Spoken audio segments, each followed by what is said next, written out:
If you've been enjoying R4E, the Reason for Everything podcast, please be sure to like, follow, and subscribe on all platforms or wherever you get your podcasts.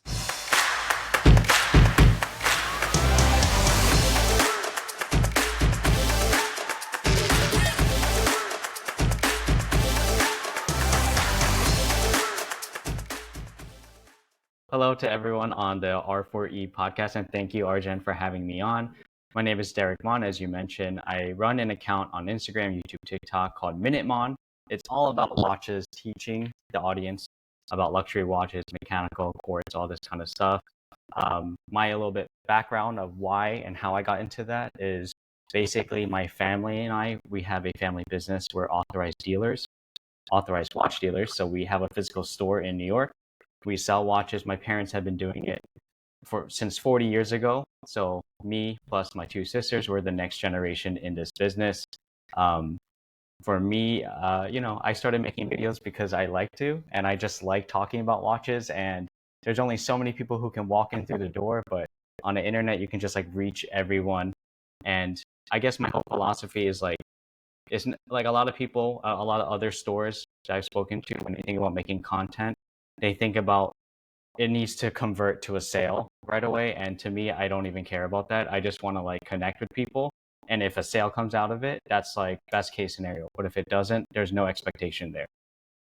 That's so cool. And I didn't realize you had the deep rooted family roots in watches. So let's double click on that a little further. Sure. So your parents have been in the industry for 40 years. How did they get into it in the first place?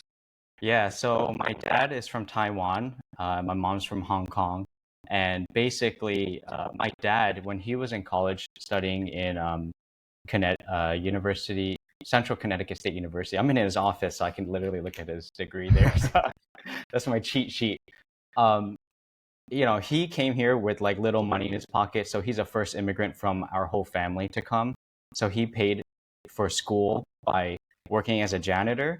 And then my dad also, on the weekends, he would go to a flea market and he just learned how to like sell jewelry and inexpensive watches that were like $5. Just set up a little flea market table. And that's where he just learned his business roots. Honestly, like if I give as much praise as I can to my parents because they're my heroes and they did so much to upraise like my sisters and I to have the life that we have today and to also give us this business that we can take care of for them. So without them, there's nothing. So like I will keep praising them and like giving them all the credit as much as they deserve it. But yeah, so my dad was janitor and working on the weekends in the flea market to learn his business skills. Many years later, he would open his multiple stores around Long Island and New York, called Carat and Carat. Carat and Carat. The first Carat was for himself, and then the second Carat, which started with a K, was for my mom. So like them two being in business together. Years later, when my sisters joined, because they're older than me, the company changed to Carat and Co. So it's like my dad plus the children, and so we're continuing that name. Beautiful, man, beautiful. So you're the youngest child, then? Is that what I'm hearing correctly? I'm the youngest in my family. Okay. Now, they say the youngest is always trying to be in the spotlight. Are your siblings big on posting and stuff too, or is that typical youngest child behavior on your part? I feel like I'm the troublemaker in my family for sure. Like just growing up in general, like my sisters, they're a lot more reserved and more private. And then for me, like I think you and I are probably around the same age, and all throughout college, I just grew up with the internet, like our generation did. So I'm just so used to posting things online that I never thought too much about it. Like, oh, I'm gonna post this watch. I'm not gonna think about will people like it or anything. I don't really care. I'm just gonna do it because that's just how we grew up with the internet. But yeah, I'm definitely like the troublemaker and probably the only one in my family who actually wants to try to go online just because I enjoy doing it. Yeah. Now, where'd you go to college? I graduated from Penn State University in 2014. Excellent. Yeah. Excellent. Yourself? I went to Virginia Tech. I graduated in 2019. So similar big state school, big football program, although you guys have Penn State's been very good in the last couple of years, and Virginia Tech a little bit less so. But Yeah. did you always know you wanted to, get into the family business of watches, or did you think about, picking a different path while you were an undergrad? That's a great question. So all throughout college, like I feel like because my parents had this business for so long, I always knew in the back of my head that there was going to be some future where I joined a business. And even when I was in college, instead of like taking internships from like these big Fortune 500 companies that would come to job fairs, I would go back home to Flushing, where our store is in Queens, and I would work my summers at my parents' store. And I would do like, from the base level things, like I would just help them with shipping and packaging. Um, just to get my feet in. But throughout college, I didn't think I was going to join the business. I just kind of wanted to try something else. I was like, come on, Dad, you have two of my sisters. Like, don't be selfish. You got two kids already. You don't need the third one. So I decided to like try things on my own. I ended up working for some other companies right out of college, which I think is also like pivotal to how I think and do things today, because I got to learn from very structured corporate retail kind of businesses and then bring that into like a small family owned business where things are a lot more unstructured, and kind of like understand how this is how a company works, and this is like what we can take and use for our own business too. Now, what were those companies that you worked at before coming to the family business? Like, what skills like were you learning there that applied to what you're doing today? You'll definitely know both of them. So the first one was AT&T, the cellular network company. So out of college, they had a program for undergrads. You would graduate, and then they had a retail management leadership development program. So they would basically teach you how to become a store manager. And we were like 21 years old going into stores, becoming managers, where people were like, I had employees of mine that were like my parents' age. And I was like, there's no way they're going to listen to me. Like, fresh out of college, no experience except this program from AT&T. But it was really good for me because I learned so much like foundation. Then after that, I ended up joining Adidas, the sportswear apparel company that I was a big fan of. I'm still a fan of. That whole reason I worked for Adidas is because um, I like one of my hobbies is breakdancing, and Adidas is Huh, very very prominent cool. in like hip hop with like the superstars and the sneakers and gazelles and all this stuff. So I wanted to be kind of like tie in my own hobby with my work, um, because at the end of the day, I think a lot of people always want to do some kind of work that they aligns with their passion, so that way work doesn't feel like work. And I think I still have that mindset today when I do Minute Mon or Carat and Co stuff. Like I take in like things that I personally like and try to make a watch twist out of it. But yeah, I worked at those two companies prior, and then eventually I left, and then I came here to Carat and Co. Excellent. Now, diving into your watch journey a little bit further, when you were a kid, were you? Yeah, I've heard stories of kids that just want to, get away from the family business and they want to distance themselves and do their own thing, get on their own path. And it sounds like, you said to your dad, like, your two sisters are already working there. But when you were like a young kid, were you watch obsessed like you are now? Or what was that? What was your relationship with watches like when you were a kid? I love this question because it's so brutally honest from me. But like when I was younger, I did not care about watches at all. I thought they were so kind of like stupid in a way. And I'm like happy to say that because I've completely flipped 180. I'm like super obsessed now. So I have no shame in admitting that I used to think that way. I think sometimes when I see YouTube comments from people who are like, why would you spend X amount of money on a watch? I'm like, I understand you, man. Like, it's like your initial thought. Like, it's such a luxury item. No one needs a watch these days to tell the time. You have your phone, you have Apple Watch, all this kind of stuff. Um, I don't remember what your question was, but yeah, like I just remember like I grew up with watches because I would always be around my parents' business, and my parents like the first watch I could remember that my parents gifted me was like this Armatron electronic watch, like a quartz watch. It's like a sports watch that I wore when I was like in elementary school, and you click a button and it would light up. And Cool. I think I was always just interested in gear in general. So like I was a kid that liked cargo pants with lots of pockets because you could put a lot of stuff in there. So I liked watches that had like little functions because I could use it. And that was way before we had Apple Watch and all this other stuff. So to me, that was like the coolest thing.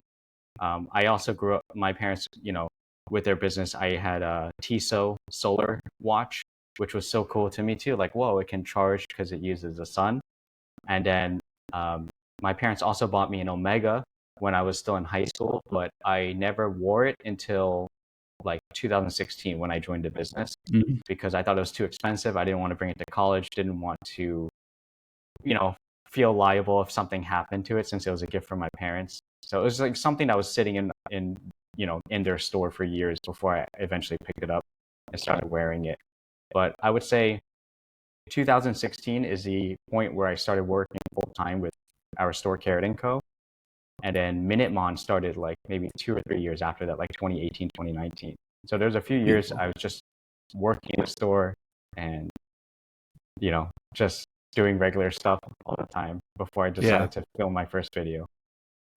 I want to jump into that story here in a moment. I want to share an anecdote on my side. You mentioned the TISO solar. Yeah. It's funny looking back, like my parents have sent me pictures from when I was a really little kid and I was big into Power Rangers and I would always have the morphers on my wrists when I was a kid. And there's a lot of pictures that I always had something on my wrist, whether it was the toys or random toy watches. So it's funny to look back on those pictures. And then now in today's day and age, I love my watches today. But I remember, I think I was probably 10 or 12. And one of my close family friends, Allie, he had a Tissot Touch, if you remember that watch from way That's what back I when. had. Yep. That watch was so cool, and I was just enamored with all the complications of it. And that was the first time I as like a conscious adult, a conscious kid, I guess, that I was like, oh, these things are really cool. And then Yeah. slowly kind of stayed, slightly interested in watches, and then at some point in like high school, college, I got really into them. But that Tissot Touch that was an important milestone watch. I never had it, but I remember seeing it, and like every single time I was like, all right, now show me how you do this function and this function. It was always very fascinating to me. I still have mine. The battery's like completely dead. It's like sitting in my drawer somewhere. And I remember wearing it in high school, like here and there. And yeah, I remember there was features on there. You could like rotate the bezel. There was like an alarm, stopwatch, like all the stuff you would see standard on a smartwatch today. But at the time, it was a solar T-Touch watch. Um, and yeah, that's awesome to hear. You grew up like with the exact same model that kind of got you in. Because I feel like there were other watches that my parents either gave me or gifted me, but for some reason the T-Touch is the first one I really remember thinking like, this is my watch. This is like all the functions you can do with it. And I see in your background there you have the Submariner poster as well. So I can tell you're really into watches. Yeah, do you know the guys at 937? I know they're I mutuals on Instagram. I don't think I'm familiar with them. It's a anonymous page, but this guy, I think he's DC based actually. That's where Hmm. my headquarters are. But Oh, nice. he does this printouts like that, and he has them for a bunch of Oh, different watches. And then he also does, I think it's a he. He also does like random. He has like apparel from time to time, but really cool niche stuff. And I got that poster I think in 2019, 2020. I had it in my room for a few years, and it's like a cool memento for me to just think about. Good like vision boarding target for me, you know. yeah. Did you get to Now collect that watch later on? that's part of the story. It definitely is. Nice. Now for you, so you had a couple of years between joining back at Carat, and then starting Minutemon. What made you start recording? What made you get your first video out into the internet? So from 2016 to 2018, those 2 years when I started working full time in the store, it was like I got thrown into the water, like the deep end. I was just, I already had some experience because I was working internships at my parents' store in college. So I had experience with the watches. At that time, my knowledge was very limited. Like I know automatic and I know quartz. And I would never think, why would someone buy a manual winding watch? Like there's so many things I would have yet to learn. And one of the nice things is when you're in the official retail business, a lot of the brands that we carry, so such as Omega, Cartier, Vacheron, Grand Seiko, they have official training, like either seminars where you would fly out to their location and learn directly from the brand. And in many cases, I got to go to these factories as well. So Cool. I've been to Switzerland many times now since 2016. I've been to Grand Seiko's factories out in Japan. Been to Omega's factory, and I think that getting that kind of hands-on knowledge from directly the brand, plus my day-to-day experience with all the watches in our store, really built my level in a way that kind of skyrocketed my experience. And then on top of that, I was also starting to buy my own first watches. So the watches I mentioned to you before, they were gifts. I never chose them. I never thought about spending my own money. The first watch I bought myself was a Swatch when I was still in college. After I worked an internship with my parents' store, I decided to buy my first watch. It was like $90. To me, it was a lot of money back then as a college student. And it was one of those Swatch watches that just had like the loudest ticking quartz movement. So at nighttime, I could not put it by my bedside. I would put it across the room in a dresser and I could still hear it faintly in the drawer. But Oh it my was actually gosh. one of my favorite watches when I first got it. Um, and then to kind of circle back to, so I took like the first few years to just like learn, and I didn't even think about really making videos at that time. I started Minutemon, the account page, I think in 2017, and the whole reason for that was um, I had another Instagram account. It was like a personal one just for myself, like Derek Mon. It's where you post like, your parents have a birthday, you post like all the personal Yeah, stuff. yeah. And so I had friends there, and at that time, a group of my friends, they really wanted to. A lot of them had small business, or they wanted to like increase their social media following. So we like created a little Instagram group, and every time one of us would post, we would like each other's posts.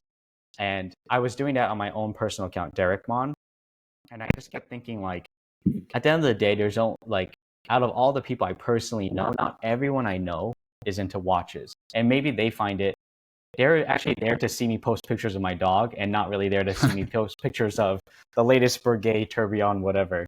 Yeah, yeah. So I was like just posting photos with my phone, just wrist shots, no camera at that time. And then um, I remember bringing it up to my group of friends. I was like, hey, I was thinking I want to create a new account called Minutemon. And because I mentioned with the breakdancing thing, B-boys, B-boys always have like nicknames. It's kind of like a gamer tag. Or like if you've seen Top Gun Maverick, where they all have like uh, Hangman, or they have Maverick, like all these names. So Yeah. my B-boy name was Digimon because Derek Mon, everyone called me Digimon growing up. And I was trying to How think of funny. something else that kind of like flowed off the tongue. And at the time, I'm into, I really like movies as well. So the movie Watchmen, like, Yeah. the superhero movie that was like in the early, right before the 2010s. That was a movie I really liked. So I kept thinking, oh, like Watchmon, I can do Watchmon. And I saw like on Instagram, there were so many accounts that would put the word watch before their name. And I was like, I really want to like stand out a little bit more. And then in Watchmen, there's another superhero group called the Minutemen. So I was like, Yep. oh, Minutemon. So that's kind of how like that name came to be. And then obviously I am very self-aware that the word Minuteman is also kind of a connotation like in hip hop too. And it's not like a good one, right? So I was like, well, I can like redefine what Minutemon means. Like I'm gonna make my own definition to it because it's about watches and it's using my name, Minutemon. Um, so I started posting photos in 2017. There were a bunch of just iPhone photos. Like the quality was really bad, but I was just like happy to do it, and I was starting to get followers, and I was starting to meet people in the industry, and I was like super shy. I didn't want people to know that I worked in a watch store because I am always so like, I feel like people are so guarded when they find out you work, this is your profession. Because at the end of the day, they're going to Yeah. start thinking everything you're showing me is because you want to make a sale or something. So I didn't even put it in my like biography. Now, if you go to my Instagram page, I'm like very proud to show it because now my page is bigger than my store. So I want to pull them up too. But at the Yeah. time when I was just building, I was like, I just want to show myself as like an enthusiast and a collector because that's the perspective I'm coming from. And then to close off, the first video that I posted, I think it was 2018. Grand Seiko did their first Four Seasons collection. So it was a collection made exclusively for the USA, which today it is not anymore, but at the time it was. And I had, you know, they shipped us the product and we were one of the first stores to get it. So I had like 5 days with the product before any other store had it. And then I was like, I feel like I should post a video. I feel like I should post a video. So I just like I had a friend who was a wedding videographer, so I asked him to help me. So we put together the video, and then 24 hours later, we posted it at like 8 a.m. I have 0 followers. The YouTube page is also Carat and Co, not even Minutemon. And I think after like the first day, we had like 60,000 views. Whoa, 6600000. Yeah. So I was like, oh, I could do this. Like it gave me a lot of confidence from there. that's awesome, man. That's a Yeah. cool genesis story of Minutemon there too. Yeah. The couple of pieces I wanna click into further. First is around Swatch. I have a very similar story. I was a junior in college. That was really right around then is when I really got into watches. When I was really starting to get into watches, and I was an intern, and I was just having like I had a bad attitude about the day, and I just was feeling like just frustrated with where I was in my job. I'm like, this isn't what I want to be doing. I don't want to be doing this type of role. So I was walking around the mall during, I guess it was probably right after work. I just needed to get some fresh air before I went back. I was walking around the mall and I popped into the Swatch store. And this is right when the Daytonas really started to take off. And I saw they had the Swatch Night Flight. That was the watch. I think it was like $200, which was a ton of money back. I mean, it is a ton of money now, but it was a ton of money back then as a junior in college. And I ran the math. I'm like, all right, I'm making like $200 a day in my internship, like, hourly rate, whatever. I was like, all right, I'm going to go and get this watch. And this is good. Every time I look at my wrist, this is going to be my reminder of why I work hard, why I come to the office every single day. And that was like my first watch purchase of the Swatch Night Flight. And so Wow. it has a place near and dear in my heart, as just as well as it does for you. And you still have this watch today? I do, yeah. I've had to switch the battery, I think twice, but I've still got it in my box. Yeah. Man, you doubled my budget. My first Swatch was a $90, and that was like I was like, okay, I better cool it down. This is getting kind of crazy. So I'm you not just saying it was dropped a good 200. financial decision, but it was. Yeah, it was definitely. I love that watch. I've wore it for so many years, time and time again. But the other thing that was interesting, I thought you mentioned, was around the factory tours, and I'd love to hear more about that and any particular stories that pop out to you, and maybe if there's a most notable, or maybe you can't talk about your favorite, but one that really stands out to you across the couple of factories that you visited. As soon as you mentioned that, the first story, I think this is one of the first tours I've been to. I was lucky to go to Blancpain. So Blancpain, a lot of people know a lot more today because of the scuba collaboration that happened Yeah. last year. I got to go there to their manufacturer, and when I walked into the door, it's in Le Brosse in Switzerland. Um, I was like so confused. I was like looking at the movements, and I'm like, why do all these movements say Audemars Piguet in the Blancpain factory? And that was Huh. the first time I realized that, like us as consumers and us on the internet will say like this brand is better, that brand is better. But like in Switzerland, a lot of these brands help each other out a lot. And a lot of these movements don't always have to 100% come from their own manufacturer. So Blancpain, for example, produces a chronograph for AP because it's under Frédéric Piguet, which Blancpain owns the rights to. Hmm. Um, so I don't remember if there was that movement, but I remember being so like caught off guard and like, did we walk into the wrong place? And that was like a really standout moment that like kind of opened my eyes. Like, okay, so other brands can help each other out, and that's totally cool because they'll still say the AP on the movement, and everyone knows AP, but they don't Of know course. that Blancpain helped make a lot of AP movements. It's not 100% true today. AP does do a lot of their own movements. I've never been to their factory, but I would love to. Um, Another standout moment was Omega's factory tour. I mean, there are certain rooms inside Omega, like that you're not allowed to record, take photos or anything. But what I can describe is like they're very secretive about their process. Um, the parts that we were allowed to like talk about is like how they came to work with Metas, which is their master chronometer certification. Um, how they do that, it's a third party, and then how they have a separate area inside their factory to make sure the watches are tested to this highest level of Meta certification. And they have a room that basically, I don't remember how big it took up like a huge portion of the factory that just has components.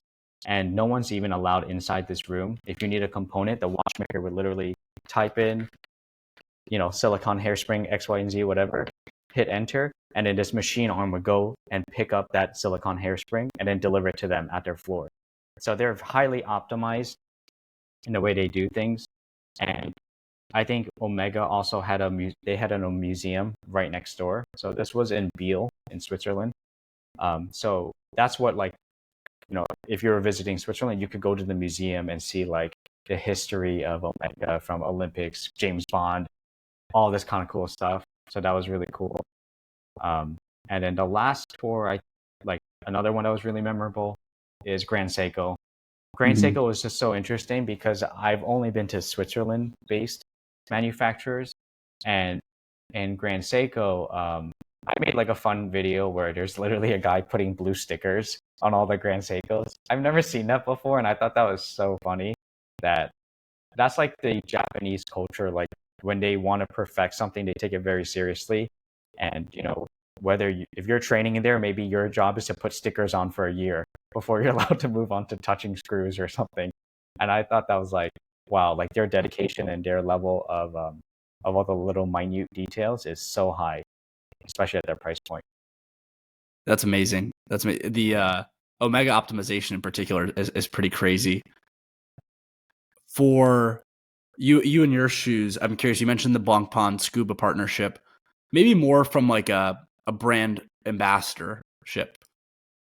What do you think the most iconic watch brand ambassadorship is of all time? Anything that stands out to you in terms of like a, really notable partnership between celebrity and watch brand, or really big, moment when a certain person was wearing a watch in particular? Anything that stands out to you in that realm? I think for me, the first one that comes to mind is James Bond, like the whole partnership, because I grew up with those movies regardless of Omega. And like I have vivid memories of like going to my friend's house and playing GoldenEye, and then you would see the Seamaster Professional come up. So like I feel like it's so ingrained in my brain because it became part of our media when we were growing up, that I think about that a lot. And we grew up with the Pierce Brosnan era. I'm gonna butcher his last name, but that's when he was playing James Bond in like the early 2000s, like Die Another Day and all those movies. And then it became Daniel Craig. And I remember, Daniel Craig was a big moment for me too, because I feel like I remember at that point selectively thinking about what movies I really like. And his first movie with Casino Royale or James Bond was one of my favorites. It's still one of my favorites. Like I love watching that movie. Like the attitude, the kind of Bond he plays is like so much more like aggressive, and I kind of like that. At the end of the day, he has a lot of character change. Whereas in the other movies, James Bond is like this invincible super agent, and I felt like he was a lot more human in his last movie. So James Bond for sure, James Bond Omega. I love it. Yeah, I always think it's so cool to see who's wearing what in the world, and that's why I think Ben over at Hodinkee did a great job building that business and allowing an entryway into seeing what some of these celebrities have in their safes. I watched recently the John Mayer interviewing Ed Sheeran on Hodinkee. Did you see that interview? Yeah, I saw that. I actually was at the live showing in New York City. So cool. They rented out like a theater. Hodinkee had like a little party, and so we're literally in a movie theater, and they played it on screen. And I've seen other talking watches, so I thought they were like 10 minutes, but this was like an hour and a half of like that's one of the best interviews about watches. Like if you wanted to get your friend who's not into watches, that's like the best entryway. It's like two major celebrities talking really passionately. It's in a way that you don't feel like it's snobbery or anything like that. Like you just feel like this is so cool to hear these megastars talking about watches. That interview is I mean, all of the talking watches are fun, when he pulls Kevin Hart on or whoever, or Aziz Ansari. So the comedians naturally, I feel like, will tend to make for a fun video. But I actually ran into John Mayer in LA once, and I asked him to take a selfie, and he wasn't warm and bubbly as you'd imagine him to maybe be. But then since then, I've forgave him for that interaction because I just have found his. I just think he's just unbelievable, and he's so articulate about the creative process, which is something that's so hard to be articulate about. And I've seen him on other interviews But that interview about with Ed Sheeran, I thought was unbelievable. I think your point on if that's a good entryway to get your friend into watches, the way he described the AP open back ceramic grand complications that Ed had with all of the different albums on the rotor. I That love was that. one of the coolest things I've showed it to my parents, I've showed it to my friends, and I've like pulled up the albums on Spotify saying, see here all the different here's Yeah. why he put it on the back, and the highlighted 17 and 28 for his kids' birthdays and the colors of the album. That like just so cool. And they do I think they do the industry and AP and Hodinkee such justice in that video. Yeah, I mean that's a watch that a lot of people would probably like. We would never know it existed until like they did a video like that. I couldn't see Ed Sheeran just coming on Instagram Live like, "Hey, I want to show you guys my watch." Like you really had Right. to get someone who could bring it out of him. And if I remember correctly, it's an all white ceramic, which is like Yep. super hard to use. And there's not a lot of brands that can do ceramic with high complication and make it look good too. Yeah. Yeah. Some of the colors that they're able to do, I went and I tried on a code 1158 or 59, and the Yeah. blue that they are able to use in that dial is just unbelievable. But to your point, yeah, it's so cool to hear them talk about these watches and especially the piece uniques. And I'd be curious if you thought about a piece unique, if you ever had the opportunity to create one, what you'd want to do, the type of watch you'd want to put together there. Um, I probably have like I a know you rough don't like idea. date. I know you don't like the date on your watch that much, but what would you want to put on Yeah, there? that's so. I'm like, as a collector, I feel like I go back on my word sometimes because there are certain situations, like if I'm working throughout the week and I have deadlines, I actually like having the date on my watch. But when I'm on a weekend or like I'm just enjoying my watch, I like not having the date. I just think it's a lot easier. And part of that reason is just because um, when I was first starting taking photos and I started learning how to use a camera, it was such a pain to set every watch to 10:10, and then you have to worry about the date window. So no date watches Hmm. were just so much easier. I could just set the time, take a picture, and then when I put the time back, it was so much faster. And a lot of times what would happen is I would put the time back without reviewing my photos, and then I review my photos like, oh shit, I gotta take it again. So now I gotta reset everything up. So it just That's became like funny. this Yeah. innate thing in me, like, okay, no calendars, no date, no days, like just keep it simple. I do like date watches, but um, yeah, like that's the reason why I started preferring no date, just because it was easier. And on the weekends, like, yeah, I don't really need the date anyways. Yeah. And so for your piece unique, you might Oh, not put a date on there. What would you want to put together? oh, right. That's so hard. That's such a hard question. Um, Let's start. Let's it keep it really easy for you. depends with the brand too. Let's Like I let's could go into do. each brand. Yeah. Yeah. Let's go. I'd be curious what type of strap material you'd want, what shape of the face, and then maybe dial color. Those would be the three easy ones to tee up. Maybe for an Okay. everyday Derek Mon watch you'd want to wear. I feel like right now there is a watch that's supposed to come out this year that may be exactly what we're talking about, and I don't have to customize it. But because if we talk about Omega, it's going to be one thing. If we talk about Grand Seiko, it'll be not something else. Right now, I'm really interested in that new Omega Speedmaster, the white dial that Daniel Craig was wearing at Planet Omega, Yeah. because um, a lot of the watches I have are already on strap. Like I'm wearing a JLC Reverso today. It's a strap watch. I have some other watches. There's not a lot of watches I have that I'm really excited about the bracelet, but with the new Omega Speedmaster, the latest moon watch with the 3861 movement, this has that new three-link bracelet that tapers, has a micro adjustment, which I think is really nice. And then I tend to like white dial or silver dial or gray dials, just because a lot of times for work I'll wear a suit, and I feel like white dials work the easiest. I don't really have to think about matching. That's something that when you buy like a red or a blue or a green, you have to think a little bit more about certain color combinations. But with white dial, something neutral, it's like I can still wear something with color in my suit, but then my watch is already going to stand out no matter what because it's like a neutral color. So right now, I'm really interested in that new Omega Speedmaster that Daniel Craig was wearing at Planet Omega. I hope we hear about it soon. The only thing I would change on the Speedmaster is maybe put a little bit more water resistance, because I've even had an issue with my own Speedmaster where water got in and I had to service it. So that would literally be the only thing I'm like kind of thinking about right now. Yeah. The other thing is I'm I'm pretty obsessed with Cartier. So You like the I would Tank or the like to do. Santos or the Bologna? What do you like in the Cartier line? I have two Cartier watches, the Cartier Drive Moon Phase, and then I have the Cartier Santos Medium.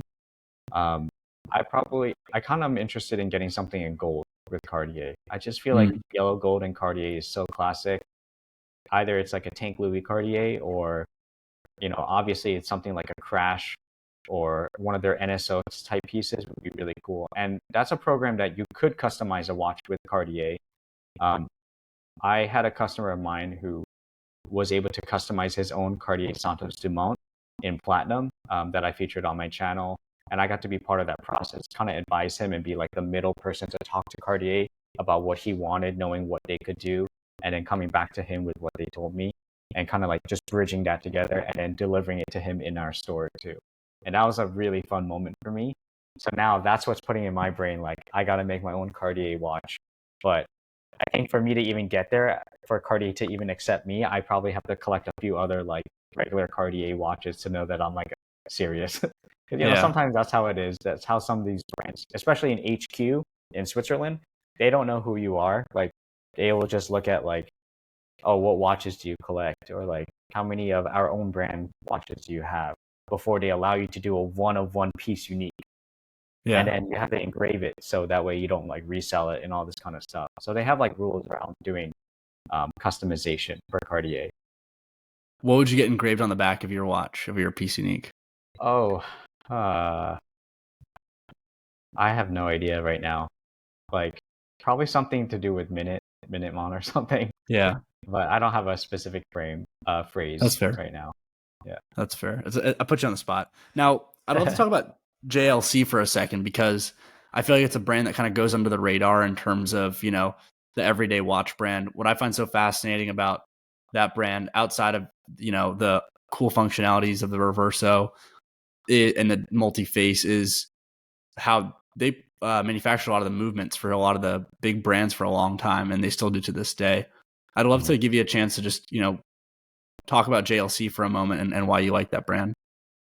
So just like how I mentioned with Blancpain, like when I walked into their manufacturer and I saw them making movements for AP, JLC is well known as the watchmaker's watchmaker. One of my favorite JLC movements is the JLC 920. It's a ultra thin self-winding movement that's used in AP Roy Oak Jumbo, the Vacheron Constantin Overseas, um, No Date, the Jumbo version, and then also there's some Patek Philippe Nautilus watches with it. So it's a holy grail kind of movement that JLC produces. Um, Now, today, I believe AP has the rights to that movement. So AP is the one producing it, but you can tell because on the rotor, there'll be like four fixated screws holding that piece. And Vacheron has a perpetual calendar overseas and is using that base JLC 920 movement. I think that in general, when it comes to like when you're researching watches, you'll find that JLC has produced a lot of high-end, high complicated movements for these other brands that are considered like above it.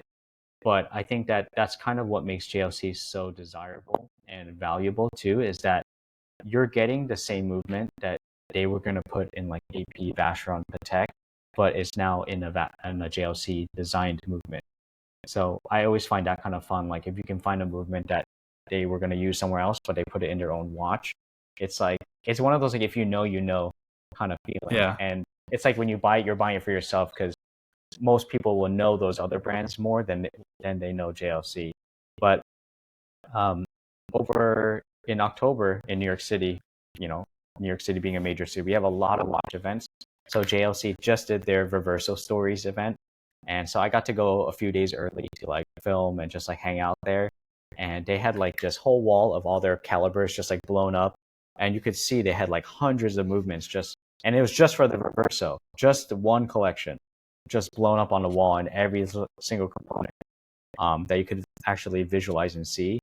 And it's really incredible like what they can do on such a microscopic level. And then also, watches for the most part are round shape. So Reverso, as an example, it's a rectangular shape for your audience who might not know. So I'll just give you an example on mine. This Reverso can flip around. And the whole point of that was, they say it was originally a polo watch. So people who were on horses playing polo. So it was one of the world's first sports watches in 1931. And so instead of having two dials, like two faces, they would put like a stainless steel back, and a lot of people would engrave it, or you can still do that today with the monoface JLC. But when anyone says like rectangular watches, JLC reverso is always mentioned, just like the Cartier tank is always mentioned. So Yeah. I think JLC has a lot of prestige in the industry. I still feel like they're a little underrated still, but now that they're doing events like the reversal stories to get people to like, instead of visiting them in Switzerland, they're bringing a piece of Switzerland to, a major city and letting you play and disassemble, assemble their movements. And, another thing, like in a business sense, they were the first brand to do 8-year warranty in the entire world. So a lot of watch brands, when you buy them brand new, you get like 2-year, you get 5-year from Omega, Rolex, Grand Seiko. And then JLC was one of the first brands to introduce an 8-year warranty. And that was just them kind of subtly saying like, hey, our movements are so good, I'll guarantee you almost like a decade just for my movement, which other brands were doing maximum 5-year. So I feel like they make like little strategic decisions like that just make statements without saying too much. And it feels very JLC, like very understated, very under the radar. Yeah. JLC's been piquing my interest more and more over the last few years. To your point, the watchmaker's watchmaker, and yeah, it's the brand is totally the definition of if you know, you know. And appreciate you walking us through that there. I'd be curious, as we're rounding out here, I have a couple other questions.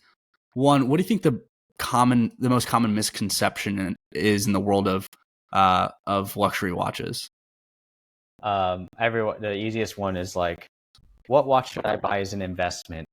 And that question is always like so funny to me, because like I look at watches the way maybe I would look at shoes sometimes. Like, I'm going to buy this, I'm going to wear it, enjoy it, and it's going to be part of my style. I'm not looking to get a return on my sneakers or my dress shoes sometimes. And I think there's a lot of content out there that kind of glamorize, you buy this, you can flip it, make money off of it. And I think people who come into the hobby with that kind of notion will soon learn that like not everything increases in value. Some things are just not even in their control. Like some of the brands control how their value is perceived. That's a whole nother conversation we can get into. And so I think, if you're getting into watches, you should just start with something you like. Don't worry about the value or anything. And, just buy it because you enjoy it. You're actually going to wear it, not because you're going to put it in the safe. Anyways, most of those pieces that people want, that are hot in demand and go over retail, they're not really available for first-time buyers anyways. So it's like, why start there when you can buy something you'll enjoy a lot anyways? Like, there's plenty of really iconic watches, like the Omega Speedmaster, just a moon watch, black dial. That's like a highly iconic watch. That's like the Rolex Daytona equivalent, but for Omega. And that's available. You can walk into any store and buy that. I would start, with brands that you can buy and you can wear them and just like get your feet wet. Yeah, I think the Speedmaster is such a good entry level watch, and it's so interesting how like for a watch that's so as famous as that is, I really respect that Omega doesn't mess with supply demand tricks around it like you see with the Daytona. Yeah. And I love Rolex and love what they do, but it's just, I really respect that Omega says, hey, if you are willing to spend this amount of money, you can get this watch at any time at any store that we sell it at. Yeah. And I think it's super special. And if you like, especially for someone, if you could save up for a lifetime to go and buy the Speedmaster, and Omega could very easily say, sorry, you've never bought anything from us before, we're not going to let you do it. But the fact that they say, oh, perfect, here you go, we'll size it for you right here, you're good to go. I really respect that about the brand. Yeah, I think that's in general, like overarching is a very Swatch Group mentality. So Swatch Group that owns Omega and all these brands. I mean, that's why they did the Moon Swatch collaboration, Swatch and Omega, is because they want to make like, what's it called? The idea of the Speedmaster very accessible. And, if we were growing up today as kids, we would probably be into the Speedmaster Moon Swatch. I mean, I actually like it. I have one in my collection that I wear for which fun. do you have? I have the one that looks like the Alaska project, so it's like the red one, the mission to Yeah. Mars. I like Yep. that one because I've always been a fan, and that's again a white dial with black accents, like that same match we were just talking about earlier. So I've always liked that, and I usually wear that like when I go to a concert or something where I just want to wear something just to have it on the wrist, but I don't want to worry too much. Yeah. Yeah. I So get it's like that. a I fun get piece. that. Hey, Derek, as we round out here, what predictions do you have for the World of Watches in 2024? What should we be on the lookout for? This will probably air here in like the next month or two, so keep that in Yeah. mind. But what's top of mind for you? What should we be on the lookout for in the World of Watches? Um, I'll give you some ideas of what I'm like just keeping an eye out for, and then also, um, because Watches and Wonders is going to happen in April, which I'll be going Yep. to in Geneva. Um, I'll tell you first what I would like to see, and then what I think will Please. happen. So, what I would like to see, I think there's some other brands that I think still deserve the spotlight. Piaget is one of those brands that I get like they're having an anniversary this year, and I think that recently I've been seeing a lot of content around vintage Piaget, and it's also getting me excited because we carry Piaget, and I think Piaget has been doing a lot with the Polo collection, like their version of an integrated bracelet watch, and I think they need to get back to like focusing hard on their 9P, like their ultra thin movements, their mechanical stuff, because I think there's a lot of potential there. So I would like to see Piaget come out with something really cool this year. Um, Obviously Cartier, I think they're going to have another strong year because they're starting to Cartier is starting to hit a point where collecting vintage Cartier is really fun, and then collecting brand new like modern Cartier is really fun. Like there's so much stuff out there, and it kind of amazes me because like when I first started collecting, it was like a lot of Grand Seiko, so it was like movement, dial, case. But and that's like very similar with Cartier, but they always have a very similar dial, Roman numerals for the most part. So I'm like really interested to see how many different cases they're coming out with, and then putting in like high complications or skeletonized movements. So I think Cartier is going to have another strong year. They're going to make an impact. Omega for sure is going to do well. Whatever this new Speedmaster is, I'm excited for it. I hope it's going to be easy, like not like a weightless kind of situation. And I think Rolex will, there's some talk about Rolex coming out with I think it's the GMT anniversary for the GMT Master 2. So there's some talk about that. Um, so I'm sure anytime Rolex comes out with something, it's always like in the news Yeah. because, they're such a private company. Um, I think a lot of these brands are going to have like pretty big years. And then I would personally like to see some stuff from JLC as well. Like I think they're doing really cool stuff with their perpetual calendar, and I want to see that in smaller cases, just like a personal thing. Yeah. Um, I think case sizes are going smaller, some are going bigger. It's been like that since 2000, like since I joined in 2016. Things are going smaller, things are going bigger. So I never see that as like a major trend. Um, I kind of want to see certain trends die, like integrated bracelet watches. I think a lot of people just have fatigue from it at this point. Like, um, like the AP, Royal Oak, the Nautilus, the Vacheron Overseas. I feel like a lot of people are just kind of over that phase right now. Um, and I think a lot of like the Tiffany blue stuff is going to die out too. Like people are just kind Yeah. of like, it's overdone. The Swatch collaborations, I'm sure there's going to be something new coming next year. And there is supposed to be a Snoopy Moon Swatch coming out soon. By the time you launch this video, we'll probably already know about it at that point. So you can see there's a lot of like every brand is making their strategic move on the map to make noise.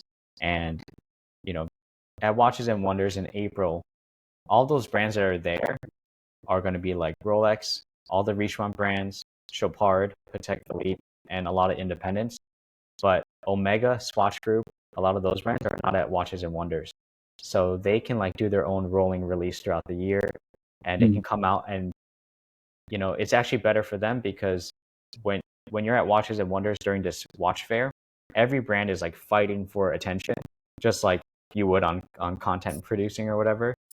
And it's better that certain brands stay away from it. That way they can create their own hype whenever they want throughout the year. Um, there's a lot of Too stuff cool. actually.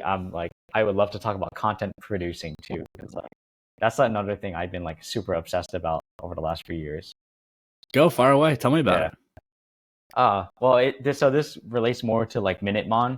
Like I think we'll see a lot like in the YouTube, TikTok, all this space. I think we'll see more creators come in on this side of the platform. There's a lot more like people who are just getting into watches who are starting to enter. And um, I guess like my advice if people are coming into the hobby is to like to do a lot of research first and to try to also collect as best as you can, because I think like once you start putting your own money into watches, you start to like it gives you a different perspective on how certain things are priced. I see a lot like a lot of times online, like I'll post a perpetual calendar and it's like $30,000 from JLC, and I'll be like, oh, that's actually a good price, and people are like, that's any kind of $30,000 watch is like dumb. I'm like, well, if you have the context of like how much perpetual calendars go for, like over six figures, and it's coming from JLC, then you would understand that actually it's like it's a lot more attainable than like Yeah. going for a Grail perpetual calendar. Um, Short form content is going to continue, like vertical TikTok style. That's something that I used a lot the last few years, and now I'm kind of doing both long form on YouTube and then also short form.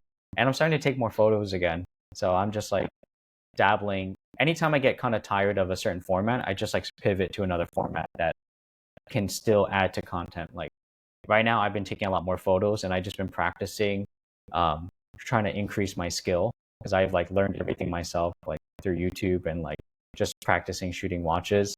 And then I have some videos planned throughout the year that I know like April onwards is going to be very busy. So I take this time of the year to just kind of like hone in my skills and just practice and just train myself.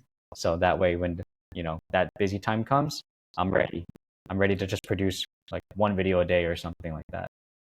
Yeah. I'm excited for you, man. That's awesome. Yeah. And I'm hoping to be at Watches and Wonders. I'm gonna see what I can do. So I'll keep you posted. But Okay. maybe as we round out here, what's your Grail watch? Like, what is your watch of watches that you would you'd want to gift to yourself one day? Oh, that's so hard too, man. You had to have been expecting this question though. Yeah, I guess I did. Like, hmm. I think right now my mind's really fixated on I'm gonna add either an Omega or a Cartier this year. Like, I think a Grail Cartier watch would be like either I want something from an NSOP, like a custom piece. I don't know what yet, but I would love to like create my own watch through Cartier's program. Obviously, something like a Crash would be so cool to collect. And I've only seen a handful of them, and it's not really in like the modern day catalog. Like you can't request to order it right now. So that's something that I would love to have. And then from Omega right now would be the Speedmaster in white dial. But there's some Grail watches I was fortunate to collect this past year. So I think that's why my my Yeah. my decision making skill is like different now. I hear you. Yeah. Well, Derek, I'm appreciative of your time. It was so fun to talk watch. I feel like we could keep going for a while, but I'll let you go here. For those in my audience who are unfamiliar with you before this and want to learn more about you, Carat and Co, Minuteman, what's the best place to follow you to stay in touch? I think a lot of people can just find me. Go to Instagram, the Minuteman, and if you're on YouTube, just Minuteman, and then TikTok the same thing, Minuteman. And if you're in New York or if you ever are visiting, come stop by my store at Carat & Co. We're in Flushing, Queens, New York. We're the only authorized retailer in our city here in downtown Flushing. And reach out to me. I'd be happy to see you. And I'm talking to your audience directly too. If there's someone from your audience that wants to come out and they just want me to show them watches, like I'm very happy to do so because that's what I do for fun, and that's what I do for my job. And I'm just very fortunate that I get to put that together now.